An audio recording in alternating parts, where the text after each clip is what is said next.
আমাদের আন্দোলনটা 20 মাস হয়ে গেছে। আমাদের 16 বছরের একটা আইনসম্মত ন্যায্য পাওনা, যেটা গ্রামীণফোন বিগত সরকারের আমলে বিভিন্ন ক্ষমতার অপব্যবহার করে আটকে রেখেছে।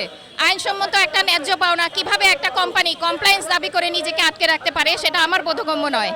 এবং আমাদের যে আইনসম্মত ন্যায্য পাওনা, সেটা কিন্তু তারা এখন স্বীকার করতে বাধ্য হয়েছে। আমরা বিভিন্ন স্টেকে গিয়েছি, বিটিআরসি, বিডা, এনবিআর, এবং আজকে সেই অনুযায়ী আমরা স্বরাষ্ট্র মন্ত্রণালয়ে আমাদের স্মারকলিপি জমা দিব। আমাদের এই স্মারকলিপির মধ্যে আমাদের সব হিসাব নিকাশ সব কিছু পুঙ্খানুপুঙ্খভাবে দেখানো আছে।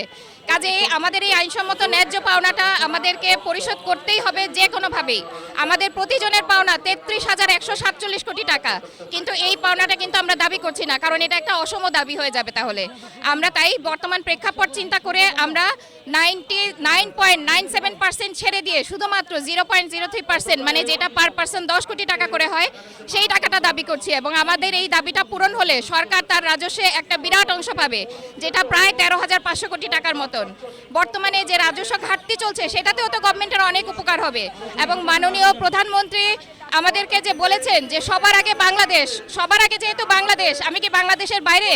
আমি বাংলাদেশের নাগরিক, এবং আমাদের জনগণের ভোটে নির্বাচিত সরকারের উচিত আমাদের পাশে এসে দাঁড়ানো এবং আমাদের দাবিটা যাতে মেনে নিতে বাধ্য হয় গ্রামীণফোন, সেজন্য আশা করছি ওনারা যথাযথ পদক্ষেপ নেবেন এবং আমাদের সাথে আলোচনায় বসতে বাধ্য করবেন।